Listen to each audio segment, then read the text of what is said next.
Bueno, siendo las 7:01, podemos quizá dar comienzo a esta importante sesión de la tarde de hoy.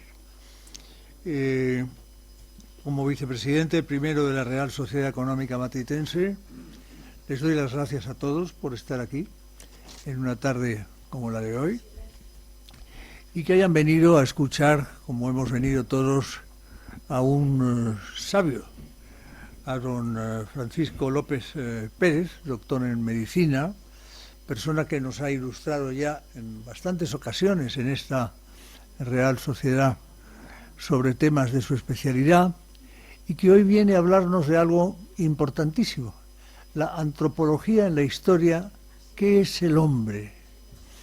Y lo hace además en el marco de la 13ª Semana de la Ciencia y de la Innovación organizada por la Comunidad de Madrid. Por tanto, no es un acto de los normales de la Matritense, sino especial por estar enmarcado en el ciclo que acabo de mencionar.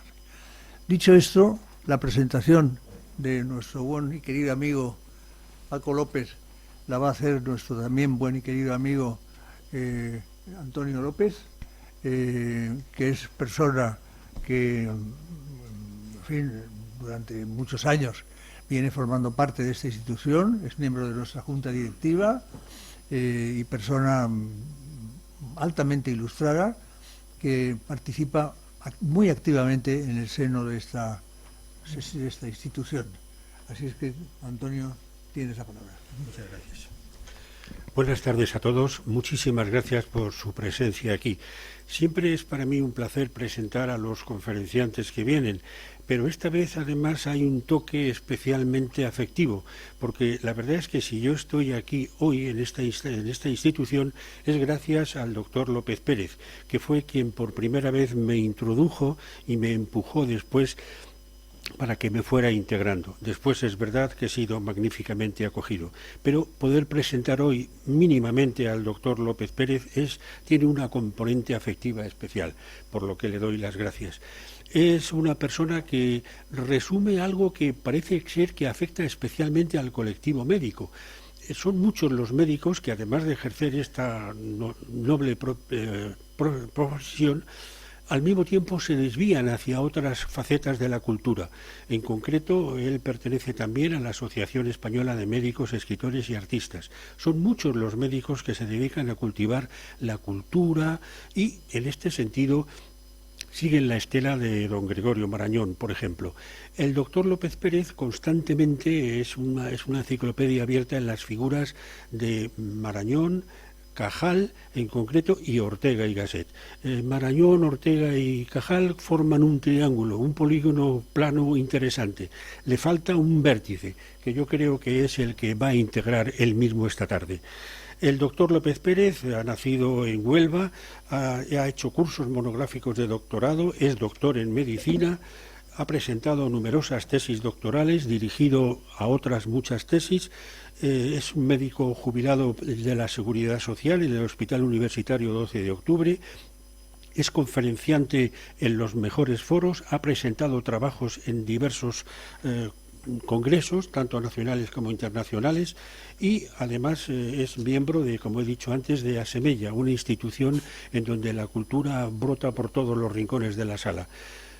Poco más puedo decir, aun cuando tendría que decir mucho más. Solamente verter mi agradecimiento, don Francisco, por su estancia aquí.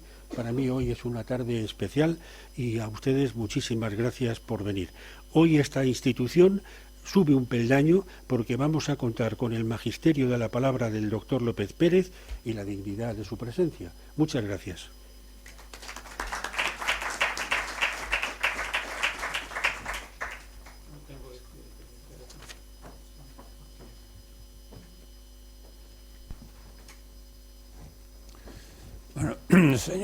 Señor vicepresidente de la Real Sociedad Económica Matritense y amigos del país, señores de la Junta Directiva, señoras y señores, buenas tardes a todos.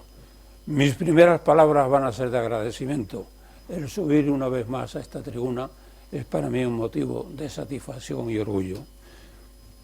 Bien, vamos a hablar ¿qué es el hombre? Sobre la antropología en la historia.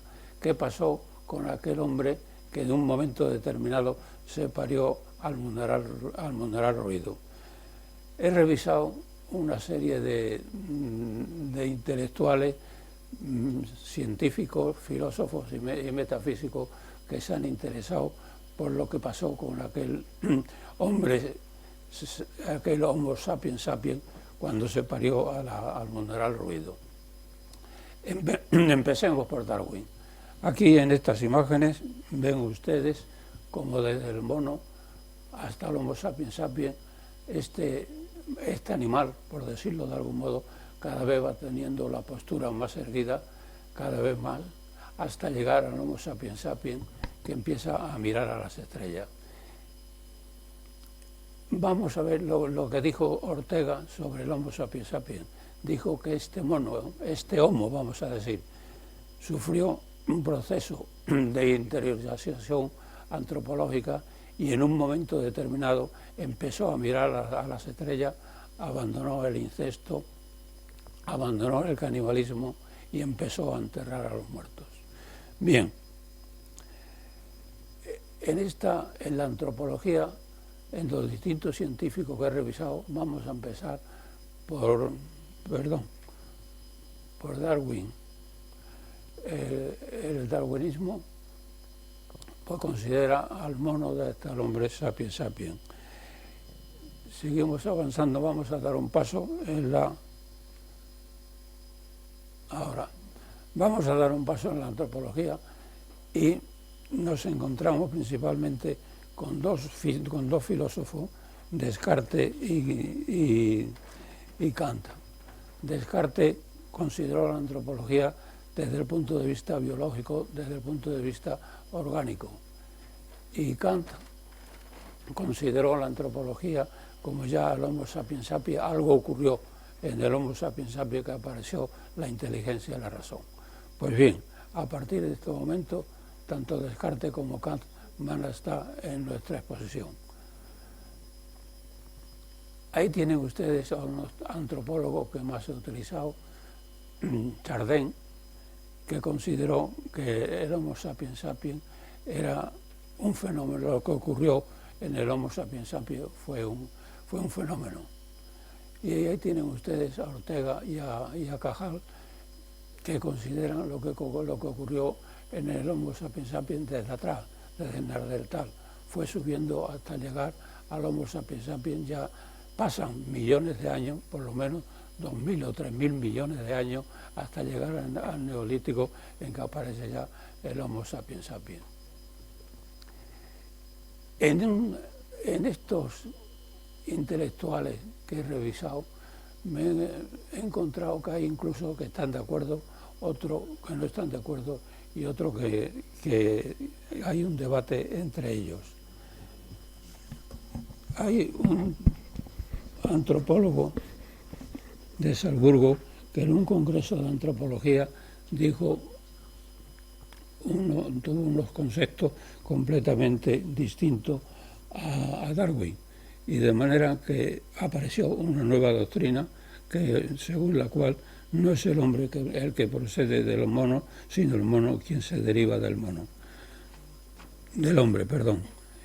Y esta tesis es contraria, como vamos a ver enseguida también, a otros antropólogos que están en contra del darwinismo. En esta otra imagen que ven ustedes tenemos a Darwin, que como hemos dicho, los antropólogos que vamos a revisar enseguida, incluido Cajal y Ortega, no están de acuerdo con la rigidez y la inflexibilidad que nos comenta Darwin desde el mono hasta el Homo sapiens sapiens. Otro antropólogo que he revisado es Haeckel. Haeckel nos habla que el mono y el hombre nacieron de una especie común, un homo primigenio. Es una tesis canónica de donde parten dos ramas. Una, el mono, que cuanto más avanza, más mono se hace hasta meterse en la selva, y la otra es la rama simiesca, y la otra rama, la del homo, que cuanto más avanza, más se humaniza hasta llegar al Homo sapiens sapiens.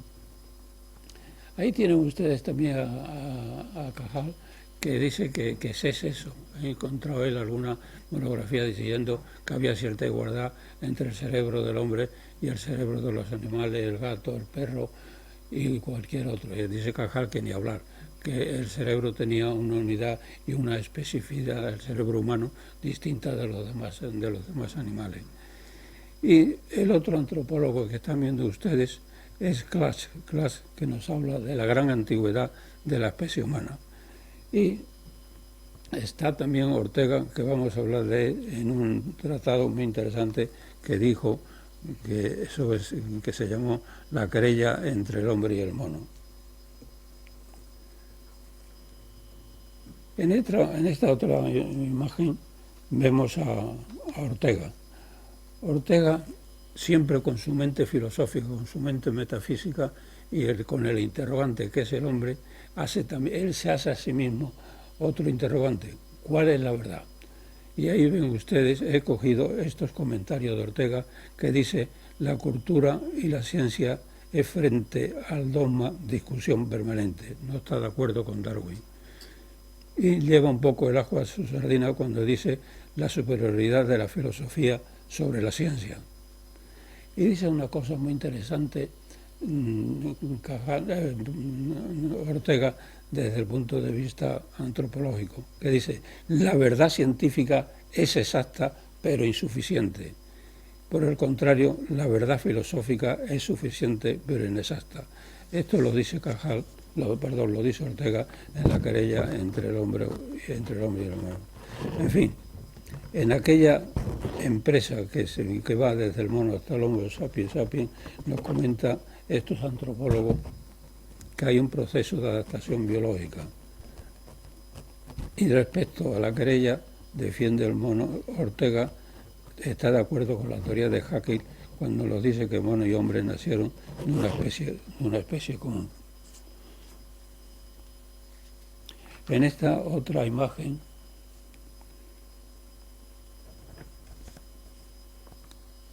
nos dice Ortega una cosa muy interesante que a mí por lo menos me ha llamado la atención. Es tal la similitud entre el mono y el hombre, entre el Homo y ya Homo sapiens sapiens, porque nos dice que el chimpancé es primo honroso del hombre. Esto nos lo comenta en la querella entre el hombre y el mono. Entonces debió de haber un momento dramático de separación entre las dos especies, y ocurrió que mientras el antropoide es derrotado y huye a la selva virgen, la otra especie se canaliza hacia el Homo sapiens sapiens, pasando por una fase intermedia, el pigmeo, y después llegar al Homo erectus. En esta otra imagen nos comenta también Ortega que el chimpancé hembra y su cría. Y aquí hay una cosa muy curiosa. El chimpancé, con respecto a su hembra, la maltrata, pero no la mata. Lo que pasa es que la quiere educar para que críe bien a su hija. En esta otra imagen vemos la diferencia que hay entre el Homo antiguo y ya el Homo sapiens sapiens. Si se fijan bien, hay la mandíbula, es una mandíbula exagerada, la del Homo, la del mono, una mandíbula exagerada, y la sien la tiene aplanada. La mandíbula exagerada, como hemos dicho antes, va a la selva, y en la selva tiene una alimentación muy, muy completa y muy prolija, y por lo tanto tiene que tener una mandíbula exagerada. Cosa contraria que ocurre a la derecha en el sapiens sapiens, en el mono, ya que sabe que ya la mandíbula ha disminuido. No es que sea un gran cocinero, pero ya no tiene la alimentación salvaje que tiene el mono. La frente ya es mucho más amplia y hay una pentadactilia evidente en ella. Y da la impresión de que está pensando. Yo he recogido esta imagen de un libro, de la portada de un libro, y da la impresión que está pensando en las emociones y vivencias que pasará el hombre en los siglos XX y XXI donde estamos. Continuamos con Ortega, porque Ortega, desde el punto de vista antropológico, no deja nada por detrás. Ahí lo vemos en 3 de sus apartados.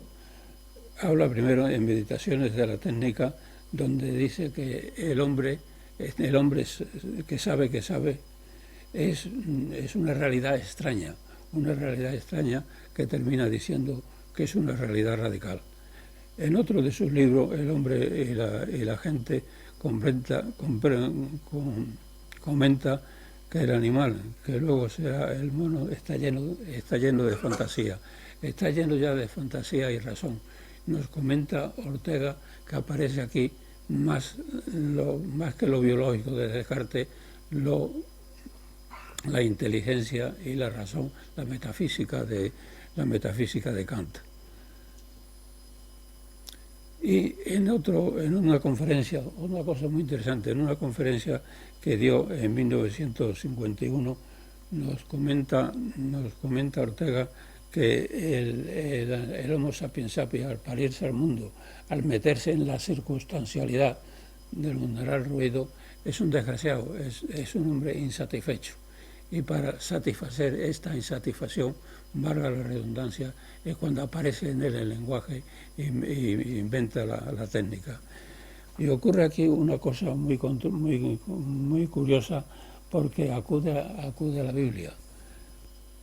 De manera que al acudir a la Biblia nos comenta que Adán y Eva eran felices, estaban satisfechos, eran inmortales en el paraíso, pero metieron la pata, comieron la fruta del árbol prohibido, y justo en ese momento fueron expulsados y ya dejaron de ser inmortales, se convirtieron en mortales y ya fueron infelices y desgraciados. Bien. Este antropólogo que también quiero citar es Chardin. Chardin habla ya del Homo sapiens sapiens como al lenguaje, que el lenguaje le sirvió al Homo sapiens sapiens para unir la ciencia y el pensamiento filosófico. Y Cajal, en la corteza cerebral, nos habla de unos fenómenos de causa-efecto que van desde la corteza prefrontal hasta la corteza frontal. Este es lo que llamó Chardin el fenómeno humano. Y dice una cosa muy curiosa, Chardin, que merece la pena que la leamos. El animal puede lanzarse sin posible deliberación hacia un callejón sin salida o hacia el abismo. El hombre, por el contrario, nunca dará un paso hacia una dirección que sepa de antemano que está cerrado. Y es aquí precisamente el animal que nos intranquiliza. Bien, continuamos, porque en los estudios antropológicos también hay que tener en cuenta la anatomía. Ahí tienen ustedes la diferencia entre el cráneo del mono y el cráneo del Homo sapiens sapiens. Como hemos dicho antes, tiene ya una frente muy aplanada, y ya sin embargo en el Homo sapiens sapiens ya la frente es mucho más acentuada y la mandíbula disminuye.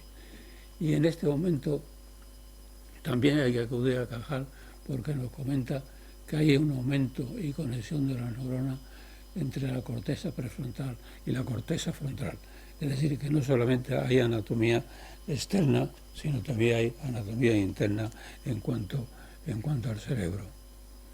Bien, seguimos avanzando y les he traído esta imagen para que vean la diferencia que hay entre el mono y el Homo sapiens sapiens. Yo no sé si ven ustedes que el mono tiene una cierta identidad parece más hombre que mono, y otras veces parece más mono que hombre. Todo ello da lugar a que entre la corteza prefrontal y la corteza frontal hay un proceso evolutivo donde no solo se ejecuta la cognición, es decir, la acción y el efecto del conocimiento humano, sino que también aparece la conducta humana y el lenguaje. Ya sería el Homo sapiens sapiens donde todos estos antropólogos que he comentado antes, unas veces están más de acuerdo con Kant que con Descartes. En este caso, tienen muy en cuenta la inteligencia y la razón. Y ha ocurrido en este interrogante del hombre que ya sabe que sabe y que se hace dueño de su destino, y para que lo conozcamos mejor, se sigue preguntando si este destino, insisten los filósofos y los antropólogos, está dictado por las estrellas, por alguna deidad o es propia de los genes. En fin, este es el destino de este homínido que ya están viendo ustedes en la pantalla, que va a terminar.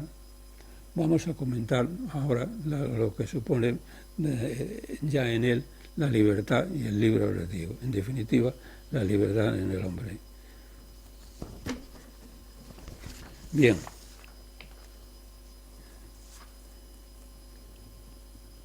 En esta otra imagen es la que hemos comentado antes, donde ya aparece ya el Homo sapiens sapiens en la cueva de Altamira, y ya dándole un papel histórico, pasa el mono, pasa por la edad de piedra, la edad de bronce hasta la edad de hierro. En fin.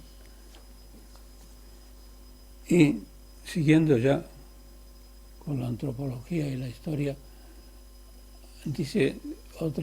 aparece otra vez Chardin, que fue el que definió al Homo sapiens sapiens como un fenómeno humano, y después comentó que en definitiva lo que pasó en aquel Homo sapiens sapiens fue un ser cósmico, es decir, ya el hombre moderno y actual, ya del siglo XIV al siglo XX. Y ya con esto, con el Homo sapiens sapiens y ya con el fenómeno humano, se abandona el materialismo y aparece incluso el arte y da lugar a una cultura primitiva superior.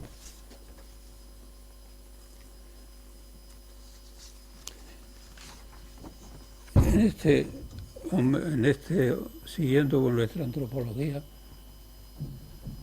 ya cerca ya en el siglo XX, y ya el hombre, cuando ya piensa que aparece una realidad y la circunstancialidad orteguiana en el Homo sapiens sapiens, nos comentan estos autores que aparece también un auténtico dualismo, es decir, la hominización del ser cósmico.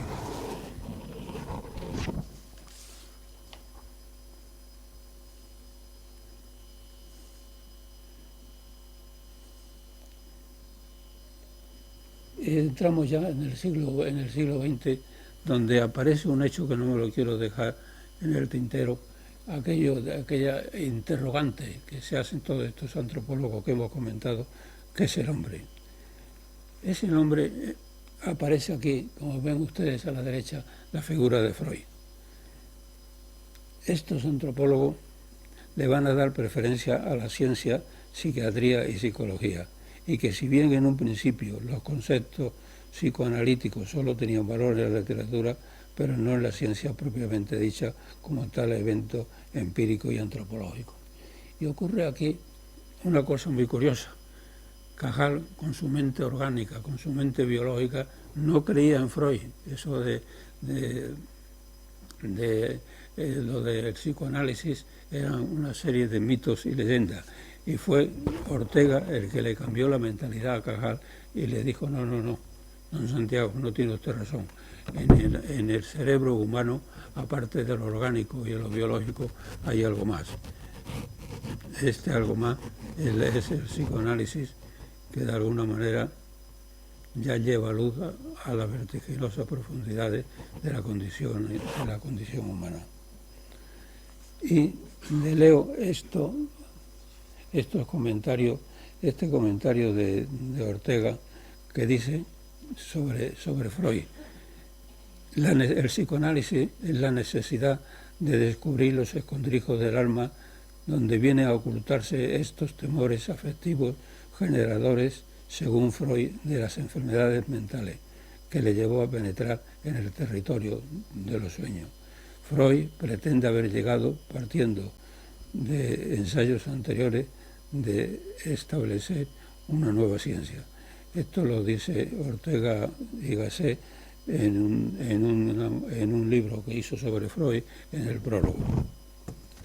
En fin, vemos hemos pasado ya prácticamente al siglo XX, y ya Ortega en 1922 y en el prólogo de las obras completas de Freud ve en el psicoanálisis un matiz científico con la correspondiente impronta en la historia de la medicina.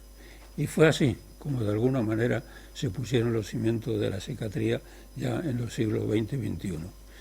En fin, siguiendo la pista de nuestro hombre cartesiano y kantiano, vamos a dar un salto gigante en la antropología histórica y nos presentamos ya en el siglo XX y XXI, donde hay dos temas de actualidad.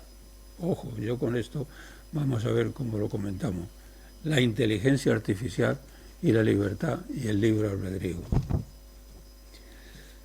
Ambos temas, la libertad y la inteligencia artificial y la libertad y el libre albedrío, nos van a ayudar a contestar el interrogante que nos ocupa, que es el hombre.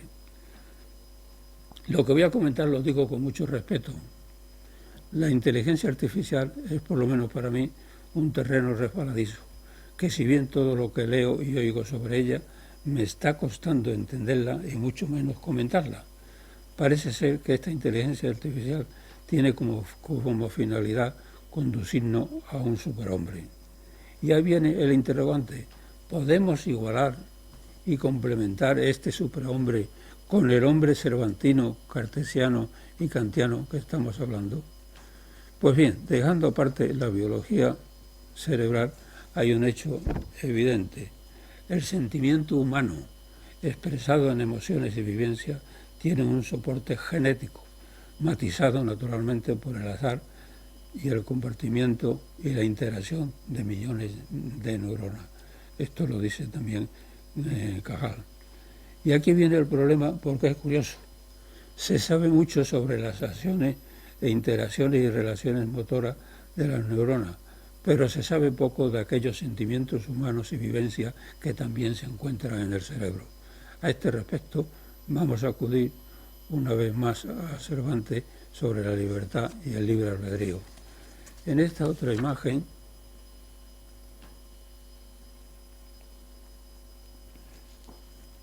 viene Don Quijote y Sancho.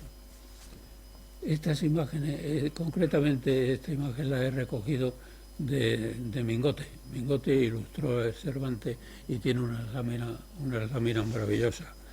Y entonces nos comenta también tanto Cajal como Ortega que en Don Quijote ocurrió una metamorfosis, es decir, Alonso Quijano el Bueno se convirtió, ya emplea Cajal una palabra científica, una metamorfosis ocurrió en Alonso Quijano para convertirse en Don Quijote de la Mancha.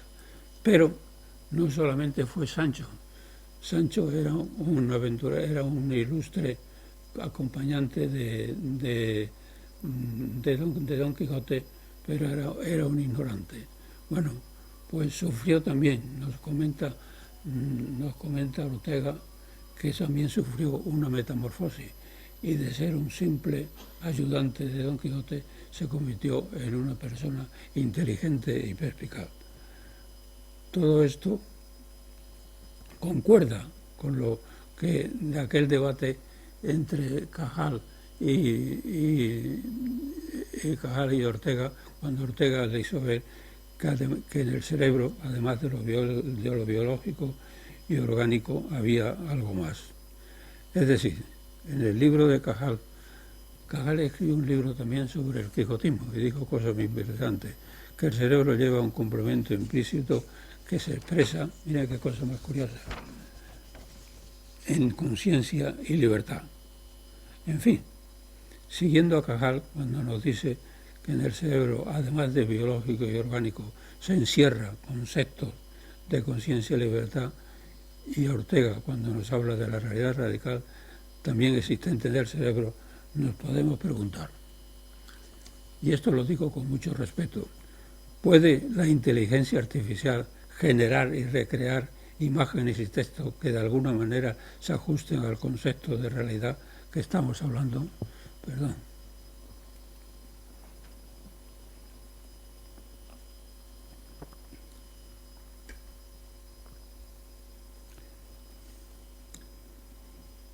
La realidad de la existencia de Ortega, pues son los algoritmos y métodos que encierra la inteligencia artificial, que en definitiva no sería más que la anotación de las distintas formas de calcular y enjuiciar la realidad y la circunstancialidad que nos rodea.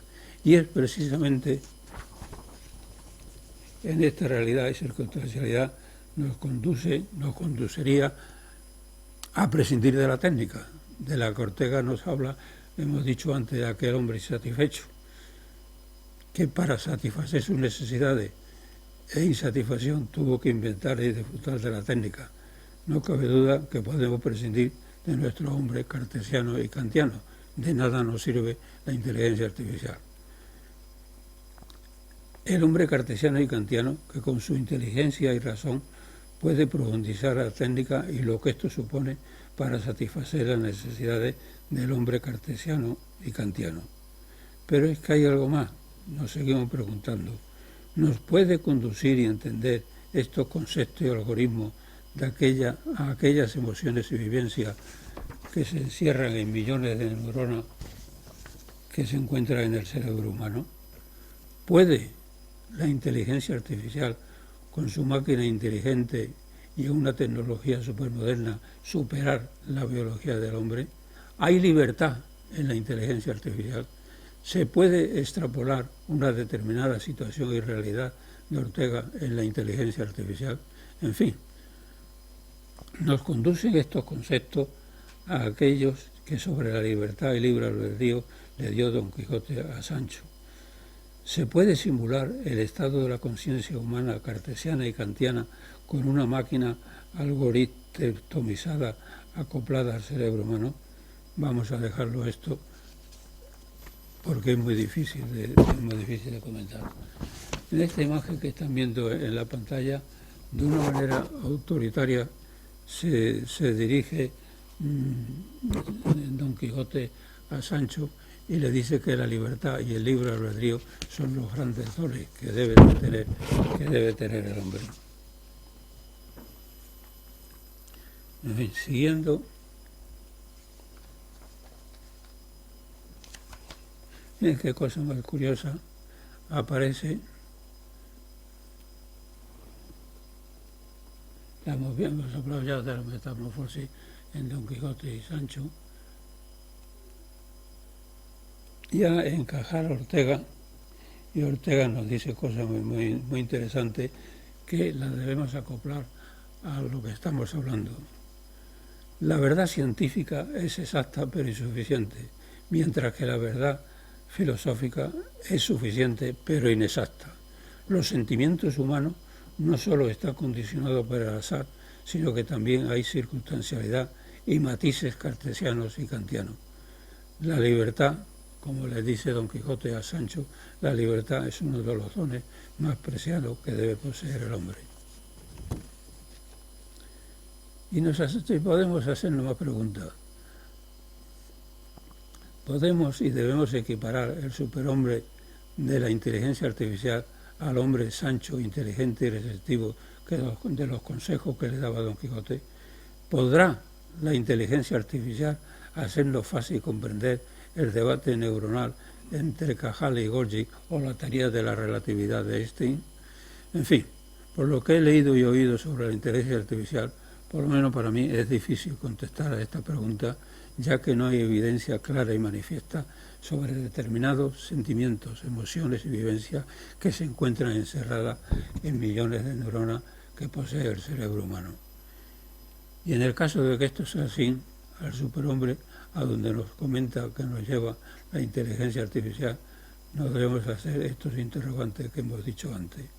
En fin, vamos a dejar a neurólogos, psiquiatras y psicólogos que sigan investigando y nosotros vamos a seguir refiriéndonos a Cajal y Ortega.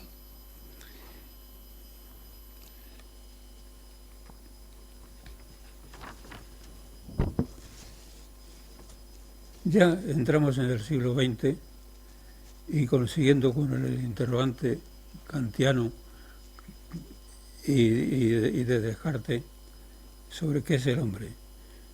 Esto llega ya a un momento que ya se complementa en el debate, cuando dicen que ciencia y filosofía se complementan. El conocimiento científico de Cajal y Ortega dio lugar a nuevas preguntas. Cajal estudió matemáticas. A mí me ha llamado la atención que en el estudio del cerebro, para matizar lo que ocurre dentro del cerebro, entre las neuronas, Cajal tuvo que estudiar matemáticas, entre otras cosas, para comprender el fenómeno humano que hemos hablado antes de Chardin. Y me he encontrado una cosa muy curiosa que yo no me la esperaba. Comenta Cajal en su libro, en uno de sus comentarios, el fenómeno del agua, y piensa que unos elementos tan sencillos como el hidrógeno y el oxígeno dé lugar a otro compuesto que es el agua. En fin.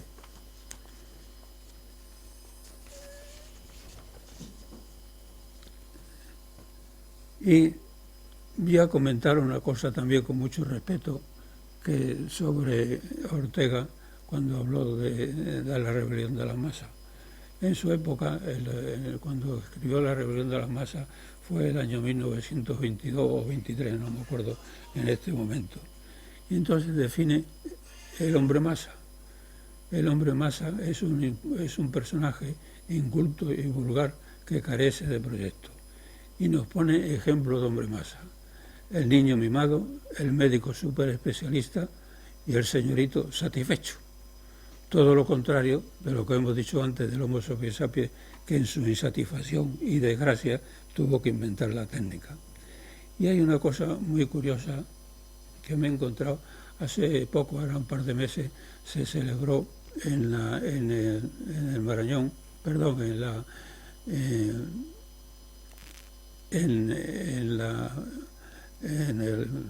el Instituto de Ortega y Marañón, se celebró el centenario de la Revista de Occidente y se intentó extrapolar aquellas emociones y vivencias de los años 20 y 30 en la época de la rebelión de las masas a la actualidad.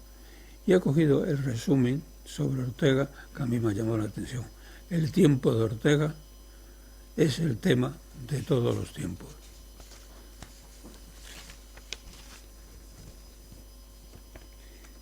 Y siguiendo con las interrogaciones, ¿es posible extrapolar a aquel hombre masa del siglo pasado a la actualidad? ¿Hay en la sociedad actual violencia doméstica que, como nos dice Ortega, ocurrió en el primo honroso, en el chimpancé? El mono primigenio era caníbal e incestuoso. Maltrata a la hembra, pero no la mata.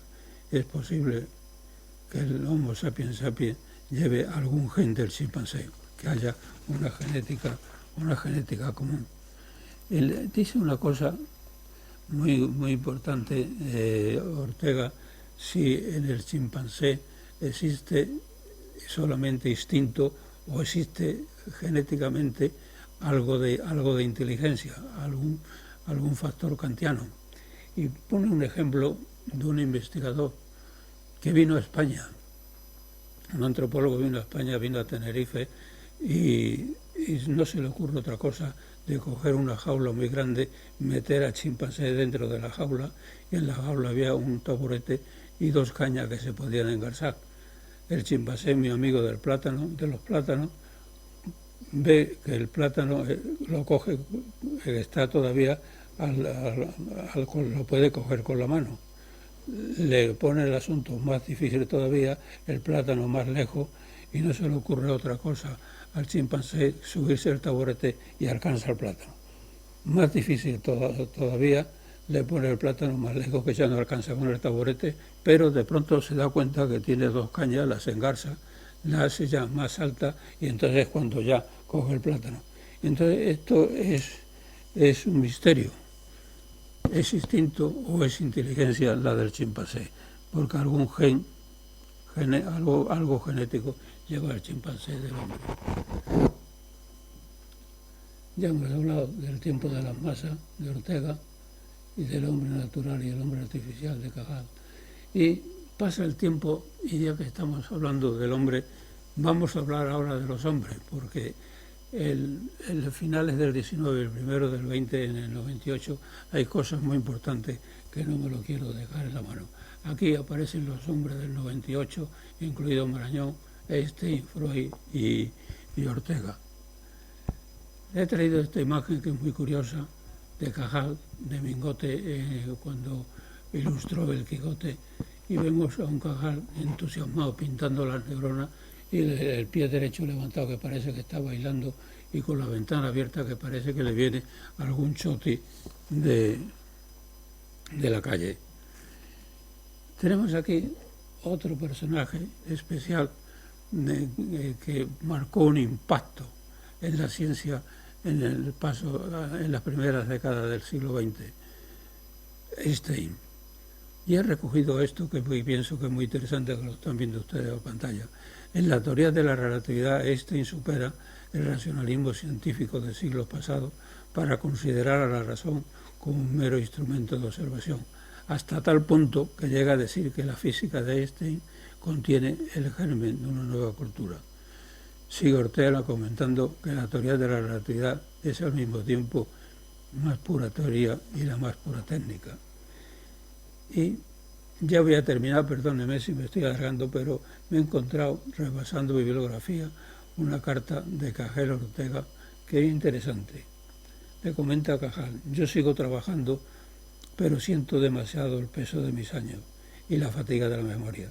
La tragedia íntima que me tiene insomne es la seguridad de que, dada mi decadencia, me será imposible reeditar mi obra sobre la estructura del sistema nervioso en 2 grandes volúmenes con más de 1000 grabados. Es la labor perseverante de 40 años de investigación. Y la carta de Ortega a Cajal: en efecto, solo con alientos como usted espléndido, que espléndidamente se derrama de usted hacia mí, es posible persistir en una empresa tan problemática como esta que llevamos. Usted en la más alta zona, yo en la mía, en la más baja latitud. Obtener que los españoles llegan a ser un poco más inteligentes, más sensibles y más pulcros. Estamos en el 98 y ya que hemos hablado del hombre, pues no me quiero dejar en el tintero los hombres que estamos comentando. El desastre del 98. Miren qué cosa dice Ortega. La ciencia de Cajal fue una respuesta enérgica y positiva ante el declinar de la ciencia y el desastre sociocultural de la España de finales del siglo XIX. Terminar con la España de charanga y pandereta. Había una situación muy negativa a finales del XIX y primero del XX, fue el desastre de Cuba y todo aquello que ocurrió. Y hay un comentario de Ortega que cuando apareció, justo en aquellos años de finales del XIX y primero del XX, apareció la generación del 98, todos estos intelectuales que hemos visto antes. Y comenta Ortega que la generación del 98 fue una respuesta enérgica y positiva ante el desastre de Cuba, ante el desastre del 98. Y no me quiero dejar en el tintero que de alguna manera nos da cuenta de la situación de la España de a principios del siglo XX. Comenta Cajal: si el sol efectivamente jamás se ponía en los dominios de España, tampoco arboreó el sol de la ciencia en nuestro cerebro.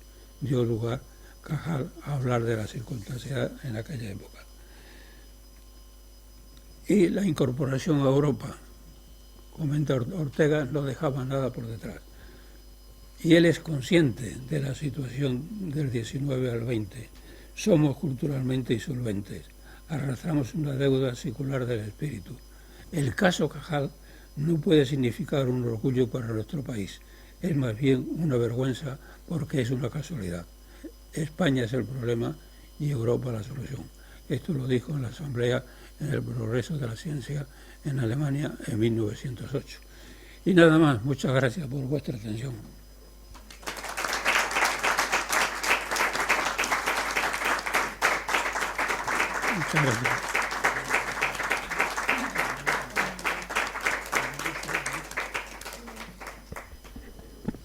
Muchísimas gracias a nuestro querido amigo, el doctor Francisco López. Querido Paco, muchas gracias por volver a esta casa, trayéndonos nuevamente el problema de la mente, de la inteligencia del hombre y del hombre sapiens, que va camino de no sabemos si añadirle un tercer sapiens, merced a la inteligencia artificial. Hoy nos has incorporado a tu razonamiento conocido el tema de la inteligencia artificial y lo has planteado con las mismas dudas y las mismas incertidumbres que tenemos todos. Incluso yo añadiría una palabra, incertidumbres, que es la palabra temores. Yo hay momentos en que cuando leo cosas sobre la inteligencia artificial tengo temor a lo que viene. No acabo de ver ese cerebro humano con chips dentro que le cambien la manera de razonar o con un aparato externo que le genere unos modos de pensar y de resolver las cosas diferentes a lo que tenemos por costumbre. Hace poco comenté aquí que el juez Marchena ingresó en la Real Academia de Doctores hace ahora unos meses y pronunció una conferencia interesantísima sobre la inteligencia artificial y las sentencias en el ámbito del derecho, y del derecho fundamentalmente penal, y cómo podía eso cruzarse con la manera de razonar propia de un jurista. Lo cual significa que llegamos al 98, nos aparece, después de oírte, una generación verdaderamente de intelectuales espléndidos, Ortega, Cajal, el padre Teilhard de Chardin, que yo me acuerdo que cuando tenía 20 años y estaba, 20 años no, 18 años, 17 años, estaba en el colegio todavía, en el colegio del Pilar, se hablaba del padre Teilhard de Chardin con cierto escándalo, con cierta preocupación, pero también con enorme admiración. Pero hemos ido avanzando y hemos entrado en un siglo XXI en el que todos son cuestiones que nos planteamos sin poderles dar solución. Gracias por abrirnos más la mente todavía a este problema tan considerable. Gracias por volvernos a traer las figuras de Unamuno, de Cajal, etcétera. Y yo creo que ya ha llegado el momento de que los aquí presentes les formulen al doctor López las preguntas que quieran hacerle en relación con un tema tan apasionante y tan difícil como este. Así es que, adelante. Sí.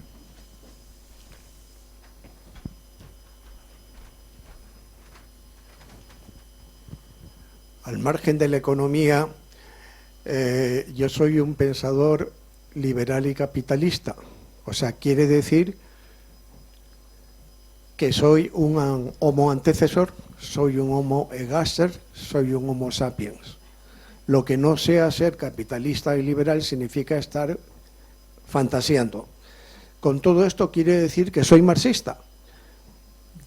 O sea, que fue el que se dio cuenta de la expulsión del hombre del paraíso terrenal, que fue entonces tuvo que pensar, y en el momento de pensar deseó cosas que antes tenía y que ahora no tenía, y ahí fue cuando nació el pensamiento, básicamente por una cuestión económica. Bueno, sí, efectivamente es así, por una cuestión económica y por una desobediencia, porque cuando lo comenta Ortega, lo que ocurrió en la Biblia con Adán y Eva, es que Adán y Eva fueron unos desobedientes. Dijeron que no tomaran la fruta del árbol prohibido, y lo triste del asunto era que Adán y Eva estaban satisfechos, estaban contentos, eran inmortales, pero metieron la pata, y al ser expulsados fue cuando se convirtieron ya en seres insatisfechos. en seres insatisfechos y en seres mortales. ¿Más preguntas? Sí, más que una pregunta, dos reflexiones que me han salido al hilo de tu presentación. Una, has ligado a Teilhard de Chardin con el lenguaje como origen del tránsito hacia el Homo sapiens. Seguramente Teilhard había leído el Evangelio de San Juan cuando dice: en el principio era la palabra y la palabra estaba en Dios. A mí es una frase que siempre me ha llamado la atención y no sé si los científicos algún día nos darán la respuesta sobre ese tránsito. Lo otro es sobre la inteligencia artificial. Desde luego yo creo que es para estar preocupado, yo también lo estoy.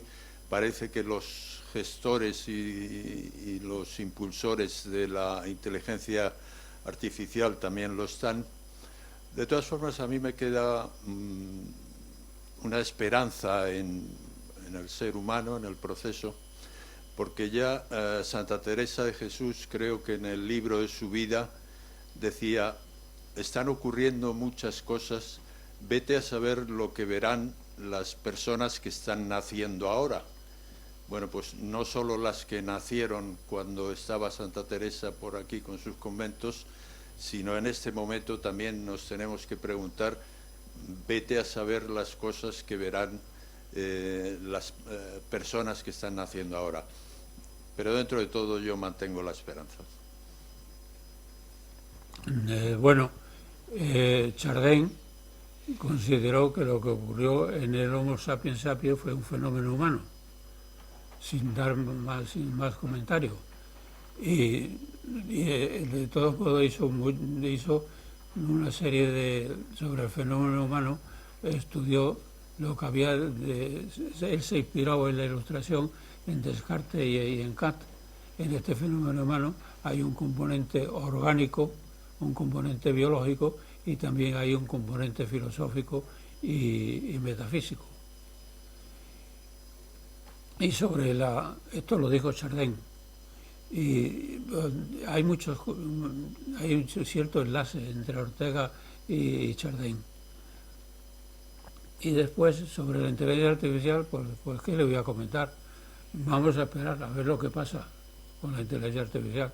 A mí me cuesta trabajo, y lo he dicho, que determinadas emociones y vivencias que se dan en el cerebro, la inteligencia artificial nos lo ponga de manifiesto. Volviendo al psicoanálisis, como he comentado, Cajal no creía en el psicoanálisis y fue Ortega el que le hizo creer que en el cerebro había algo más. Ese algo más era de determinadas emociones y vivencias que se ponen de manifiesto en los enlaces de las neuronas desde la corteza prefrontal a la corteza frontal. Y después, pues bueno, lo que he comentado son cosas muy difíciles. Mira, hay una anécdota sobre que yo no sé hasta qué punto viene un poco a cuento sobre lo que estamos hablando. Einstein, con su teoría de la relatividad, llegó a Madrid en el año 23 y lo recibió Ortega. Y cuando llegó a Madrid, a alguien se le ocurrió: vamos a llevar a Einstein a Toledo. Y se iban por las calles de Toledo y Einstein le iba comentando, al mismísimo Ortega, le iba comentando la teoría de la relatividad. Y es tan compleja la teoría de la relatividad que Einstein se dio cuenta que el mismísimo Ortega no le seguía. Hasta tal punto que le dijo, le dijo Einstein a Ortega: no se preocupe usted, a mí Dios me ha dotado para entender la física, pero soy un negado para entender la filosofía y para entender la metafísica. A Ortega se le encendió la lucecita y dijo: esta es la mía. Y no se le ocurre otra cosa a Ortega que llevarlo a ver el cuadro del entierro del señor de Orgaz. y se pone Einstein delante del cuadro y no se podía creer lo que estaba viendo, todo en sí mismo, y pasan unos cuantos minutos que ya le tiene que decir Ortega, venga, don Alberto, ya está bien, vámonos, que tenemos que comer y tenemos que tomarnos el aperitivo. Con esto quiere decir lo complejo que fue para el mismísimo Ortega entender la física de Einstein, y lo complejo que fue para Einstein entender la filosofía que le estaba comentando Ortega. Muy interesante. ¿Más preguntas? Sí. Ya lo último. Estaba a punto de leer mi segunda tesis doctoral, pero no me han dejado. Es sobre filosofía pura. No me han dejado por cuestiones burocráticas. Dice Ortega que la cuestión que acepta lo de Cajal, de que las cuestiones son biológicas, materiales, pero es que hay algo más que es filosofía y metafísica. La metafísica es un cuento chino, no existe, es una fantasía de la gente. Pero vamos a suponer que exista. La filosofía y la fantasía son hechos materiales. Lo que no es material no existe.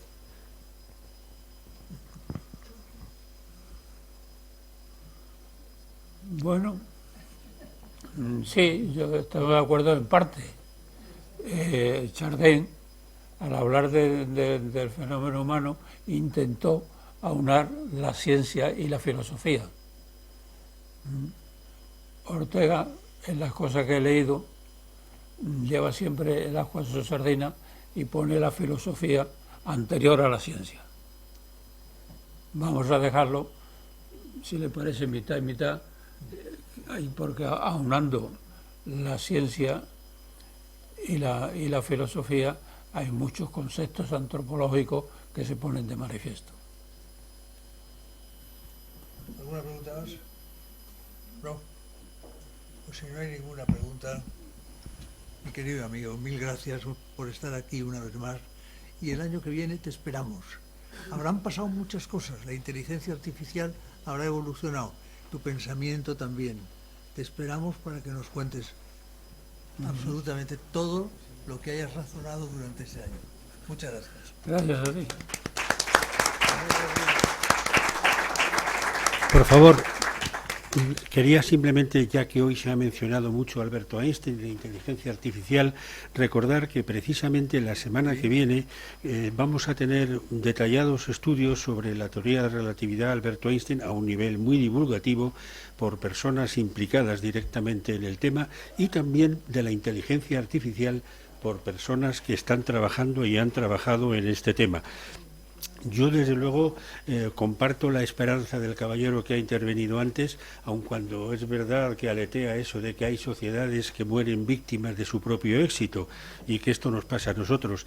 Pero yo creo que podemos mantener la esperanza. Al fin y al cabo, todas las personas cultas saben quién fue Sócrates. Pero ¿sabe alguien quién fue el que le dio la cicuta? Pues mantengamos la esperanza entonces. Hasta la semana que viene y muchas gracias.